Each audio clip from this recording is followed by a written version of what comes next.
EPFO खातेदारांसाठी आनंदाची बातमी 2024-25साठी 8.25% व्याज जमा होण्यास सुरुवात. कोट्यावधी लाभार्थ्यांना याचा लाभ मिळणार आहे.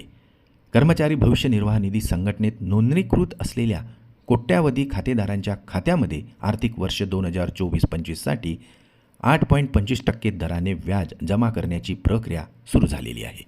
केंद्रीय श्रममंत्री मनसुख मांडविया यांनी या संदर्भात माहिती दिली असून येत्या आठवड्यात ही संपूर्ण प्रक्रिया पूर्ण होईल असेही त्यांनी स्पष्ट केलेले आहे. जुलै महिन्यात 33.56 कोटी सदस्य खात्यांना थेट लाभ मिळाला असल्याचेही स्पष्ट करण्यात आलेले आहे.